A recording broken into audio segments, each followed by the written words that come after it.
जब कहीं विकास होता है तो उसके लिए कुछ न कुछ कुर्बानी भी देनी पड़ती है। जयपुर शहर में भी कुछ ऐसा ही होने जा रहा है। यहाँ पर जयपुर के सांगानेर अंतर्राष्ट्रीय हवाई अड्डे पर करीब 700 हरे भरे पेड़ों को कटाई जारी है और कुछ दिन पहले इसकी कटाई शुरू हो चुकी है। पेड़ों को रोजाना दर्जनों की संख्या में यहाँ पर पेड़ काटे जा रहे हैं। जयपुर एयरपोर्ट पर एयरपोर्ट अथॉरिटी की रिहायशी कॉलोनी जो कि करीब 50 साल पुरानी है, यहाँ पर करीब 700 हरे भरे पेड़ लगे हुए हैं। दशकों पुराने भी कुछ पेड़ हैं जो कि बहुत पुराने हैं और इन पर दर्जनों की संख्या में पशु पक्षी रहते हैं।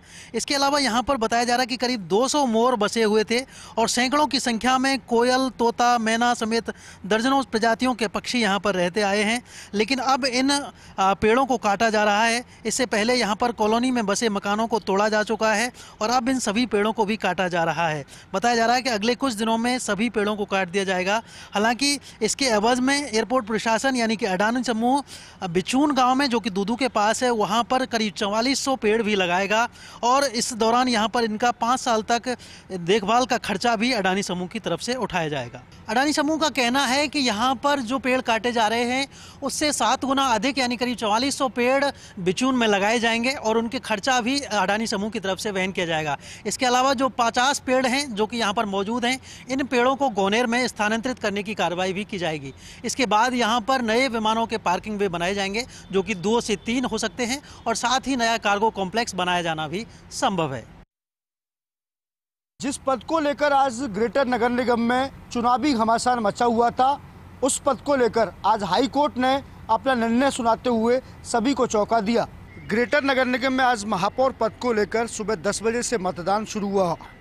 दोनों ही दलों के पार्षद बाड़ेबंदी में से बसों के द्वारा ग्रेटर नगर निगम पहुंचे और करीब 1 बजे तक सभी पार्षदों ने अपने अपने मत का प्रयोग किया।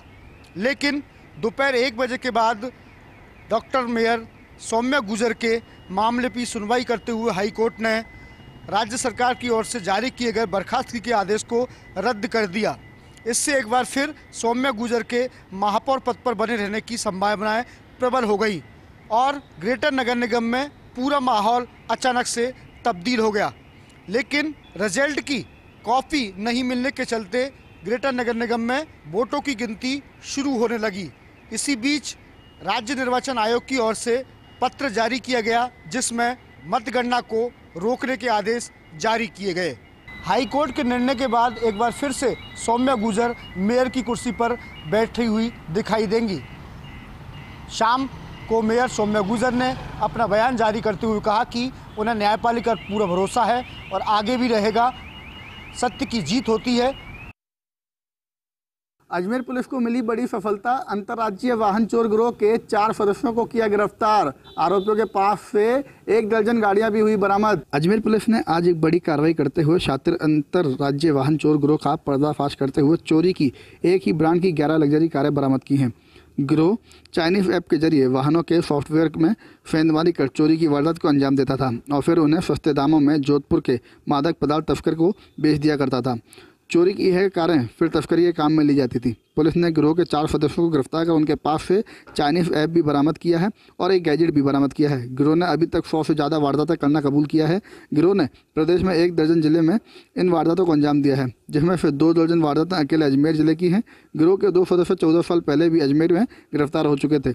अजमेर रेंज आईजी रुपेंद्र सिंह ने वारदात का खुलासा करते हुए बताया कि गिरोह हुंडई कंपनी की क्रेटा कार ही और i10 और i20 जैसी कारों को ही चुराता था, क्योंकि इन गाड़ियों की स्पीड तस्करी के लिए बहुत फ़ायदेमंद रहती है और ये उनकी पहली पसंद भी है। गिरोह को पकड़ने के लिए अजमेर स्पेशल टीम के अलावा जोधपुर टीम की भी रही साथ में और पुलिस गिरोह के अन्य वारदातें और गिरोह में शामिल अन्य सदस्यों के बारे में भी पूछताछ कर रही है। देश भर में 100 से अधिक वारदातें करना कबूला आरोपियों ने। वही आरोपियों से पुलिस कर रही पूछताछ में और भी कई वारदातें खुलने की संभावना। कहते हैं कि बुरे काम का बुरा नतीजा, और नेपाली चोरों के साथ आखिर ऐसा ही हुआ। जिस उत्साह, उमंग और जोश के साथ उन्होंने चिकन पार्टी की, शराब पार्टी की और चोरी की वारदात को अंजाम दिया, पुलिस ने उसी तरह से उनके सपनों का चकनाचूर कर दिया। जोधपुर के एयरफोर्स इलाके में रहने वाले अशोक चोपड़ा, जो कि हैंडीक्राफ्ट निर्यातक और व्यवसायी हैं, उनके घर पर रहने वाली लक्ष्मी और उनके साथ के 3 अन्य नेपाली चोरों ने जिस तरीके से सभी को नशीला पदार्थ खिलाकर बेहोश करने के बाद में सामान लेकर रफ्ती चक्कर हो गए थे, मगर जोधपुर के पुलिस कमिश्नर रविदत्त गौड़ और डीसीपी अमृता दोहन के निर्देशन की टीमों ने चप्पा चप्पा खोज निकाला और आखिर चले गए हैं सलाखों के पीछे।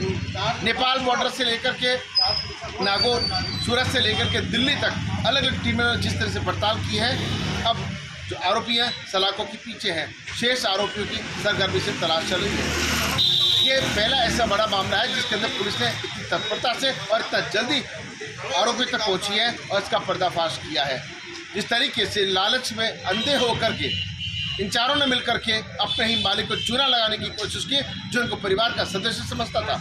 अशोक चोपड़ा ने अपने अंडरग्राउंड के अंदर इन सर्वेंट के लिए विशेष रूप से क्वार्टर बनाई और वहीं पर अलग से बाथरूम, अलग से सोने की व्यवस्था, जैसा खुद खाते वैसा खिलाते।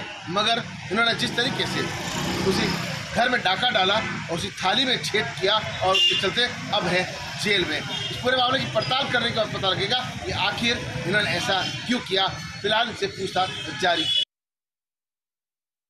प्रमुख शासन सचिव यूडीएच और कोटा जिले के प्रभारी सचिव कुंजलाल मीणा जिले के दौरे पर रहे। अपने प्रवास के दौरान मीणा ने लाडपुरा पंचायत समिति में ब्लॉक स्तरीय अधिकारियों की बैठक ली। बैठक के दौरान उन्होंने विभागीय योजनाओं की कार्यप्रगति की समीक्षा करने के साथ ही साथ खासतौर पर फ्लैगशिप योजनाओं के क्रियान्वयन को लेकर विस्तार से बात की। उन्होंने अधिकारियों को इस बात के लिए निर्देशित किया कि फ्लैगशिप योजनाओं का लाभ अंतिम छोर तक बैठे व्यक्तियों तक पहुँचना चाहिए और बजाय आंकड़ों पर उलझने के अधिकारी मौके पर जाकर के धरातल पर काम करें और नवाचार करने का प्रयास करें।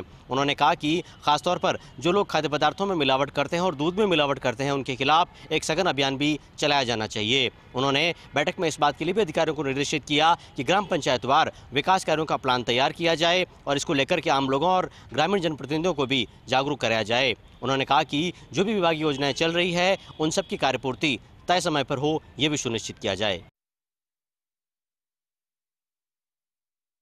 ब्रज 84 कोस में निकाली जा रही श्री राधा रानी की ब्रज यात्रा आज आदि बद्री से पहुंची पसोपा। जगह जगह हुआ पुष्प वर्षा से स्वागत, तो वहीं बड़ी संख्या में पुलिस जाब्ता और प्रशासन के अधिकारी रहे मौजूद। श्री मान मंदिर सेवा संस्था गैबरबन बरसाना की ओर से ब्रज 84 कोस में निकाली जा रही श्री राधा रानी की ब्रज यात्रा आज आदि बद्री से पसोपा पहुंची। इस दौरान ग्रामीणों के द्वारा यात्रा पर पुष्प वर्षा कर स्वागत किया गया। इस दौरान भरतपुर जिला कलेक्टर आलोक रंजन, भरतपुर पुलिस अधीक्षक श्याम सिंह सहित कई एसडीएम अधिकारी भी मौजूद रहे। कार्यक्रम के दौरान महंत राधा कृष्ण शास्त्री द्वारा आगामी सभी साधुओं के कार्यक्रमों की स्थगित करने की घोषणा की गई। उन्होंने कहा कि नारायण दास बाबा द्वारा जो आत्मदाह करने की चेतावनी दी गई है उसे हम वापस लेते हैं और कोई भी धरना प्रदर्शन नहीं किया जाएगा। पहाड़ों की रक्षा के लिए अपने प्राण न्यौछावर करने वाले विजयदास बाबा के निधन पर 2 मिनट मौन रखकर उन्होंने श्रद्धांजलि दी। इस दौरान बड़ी संख्या में पुलिस जाब्ता और प्रशासन के अधिकारी भी मौजूद रहे। सरकार 4 साल पूरे करने को है, यानी अब राजस्थान चुनावी मोड़ की तरफ बढ़ रहा है। ऐसे में मंत्री और विधायक अपने विधानसभा क्षेत्रों पर फोकस कर रहे हैं। इसी के मद्देनजर डॉक्टर बी.डी. कल्ला लगातार बीकानेर में हैं। शिक्षा मंत्री डॉक्टर बी.डी. कल्ला ने आज बीकानेर में 155 लाख की लागत से बनने वाली एक सड़क का शिलान्यास किया। Doctor BD. कल्ला का कहना था कि पिछले 3 वर्षों में 22 करोड़ 50 लाख की लागत से सड़कों के नए निर्माण और नवीनीकरण हुए हैं। उन्होंने कहा कि विकास कार्यों में कोई कोर कसर बाकी नहीं रखी जा रही।